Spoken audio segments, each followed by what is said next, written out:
And welcome to the New World Order. Now, that was the message from British Prime Minister Gordon Brown today, and that is our headline this Thursday night, day number 73 of false hope, loose change all around the globe. Now, President Obama met with world leaders today in London at the gee whiz, hey, how can we bilk the taxpayers just a little more G20 summit?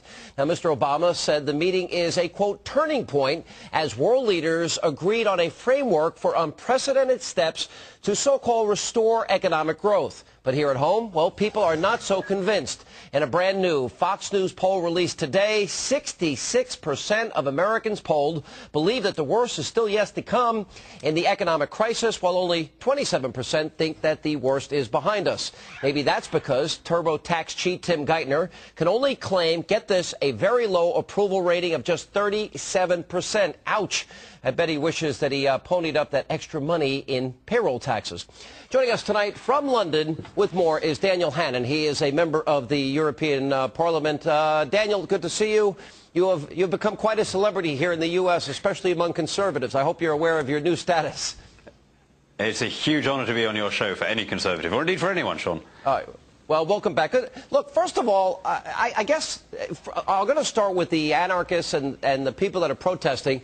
The British papers seemed a little bit defensive, you know, and more or less addressing President Obama, saying, whoa, this is not all of us. Why were they so defensive? I found that somewhat curious, as if he wouldn't know.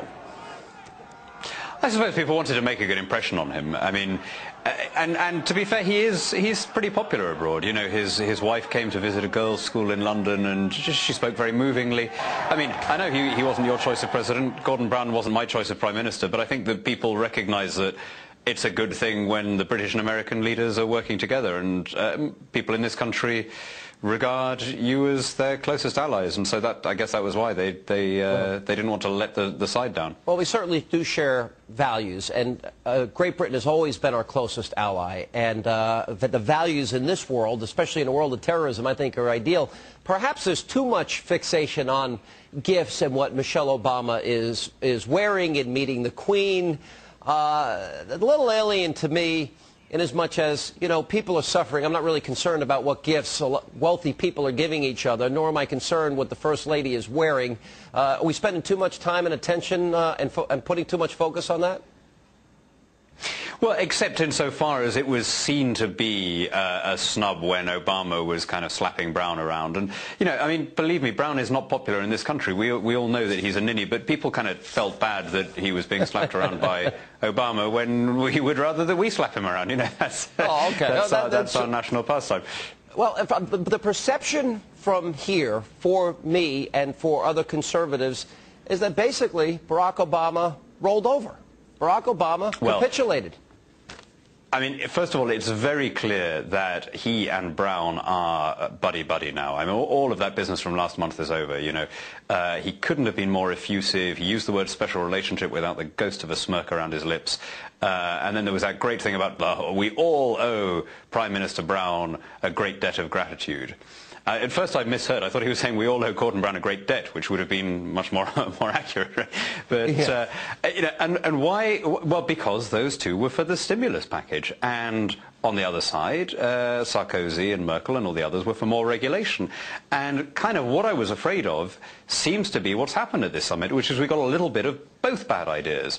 So we've got more regulation, okay, not as much as Sarkozy wanted, but we've got, under the guise of cracking down on tax havens, we've got all these steps towards creating a sort of a global financial oversight mechanism, and at the same time we've got $1 trillion stimulus package. Now, you know, to adapt your famous senator, $1 trillion here, $1 trillion there, and pretty soon you're talking real money. Yeah, pretty soon you are. Well, you mentioned Sarkozy and Merkel, and I would agree they came in with a pretty harsh stance, seemed to get what they want, but it seems like the love affair with Barack Obama in Europe seems to be waning, and may even be over. I mean, you know, to have the European Union president saying the Obama plan is leading the United States to hell, that was not the kind of criticism we were getting during the campaign. I mean, it was always going to be the case that eventually the European obsession with Obama was going to wear off.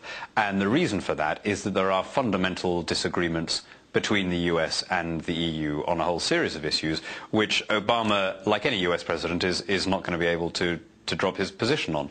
And so when all of the real anti-Americans on the left bank in Paris and in the left-wing parts of Berlin and so on, when they kind of remember that they still really don't like you guys because of Kyoto and because of Iraq and because of Iran and because of Cuba, you know, the political complexion, or indeed the actual complexion of Barack Obama is not going to be a defense against their anti-Americanism anymore.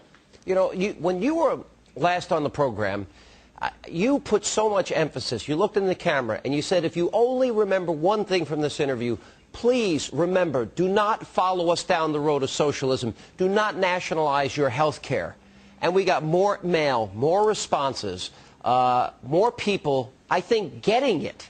You know, for many, many years, for example, I have focused on the papers in Great Britain and in Canada and in France talking about the inefficiency and the lack of quality care that exists under that system. Can you explain with some specificity why you are giving such a dire warning to the people of the United States?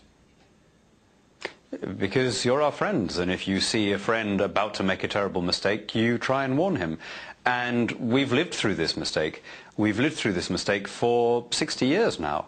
It began with the best of intentions. It began because people thought it was wrong for those who weren't well off and couldn't afford the best health care to be treated differently, and everyone felt, well, it's kind of a nice togetherness, kind of solidarity thing if we all take part in this experiment.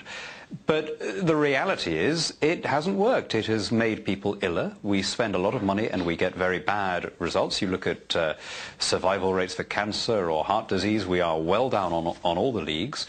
We have very few doctors. We disincentivize people from practicing medicine in this country. A lot of our best and brightest doctors emigrate. A lot of them go to North America because there's no market. There's nothing that helps them. And of course, the government for a long time would always say, well, we can just make this work a little bit more if we spend more. So the current government has almost increased by about 80% spending on healthcare.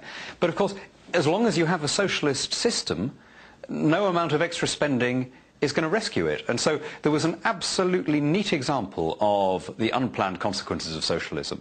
The government decreed centrally that all general practitioners were going to get a big pay rise. Well, doctors are human beings. They understandably started working shorter hours. Yeah. So the effect of this massive injection of government cash wasn't just to be useless, it actually made it worse. I read the Daily Mail. The National Health Services, your nationalized health care, has a government rationing body, and they just determined that women with advanced breast cancer were not going to get medicine because it was too expensive. And that was just in the last, That's right. That was just in the last 2 weeks. So let me ask final question. Do you, as a more conservative thinking individual in Great Britain warning America, do you see America's now on the path going down that socialism road that you've gone down? Is there any way we can stop that?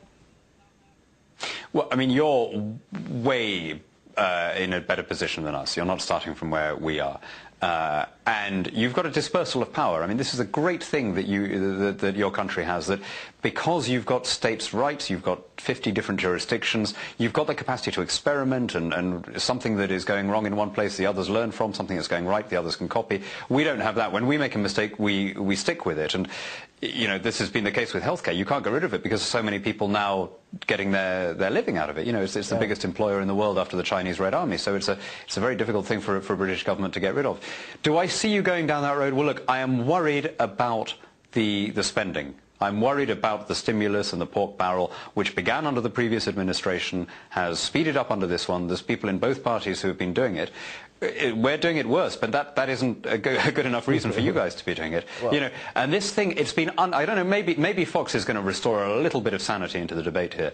But I've got to say, in the UK, where we've been covering this G20 summit very intensely, all of the coverage has been how wonderful, we've saved everything because we've injected $1 trillion, we've pumped $1 trillion into the world economy. Yeah, from where? Like where how do you get $1 trillion except from the world economy, you know, to put it at its widest, you know? So all we've done is taken money that would have been spent by individuals and given it to great international global institutions to spend for us. Daniel, I'm hoping one day I get to introduce you as Mr. Prime Minister. Thanks for being with us. Appreciate it.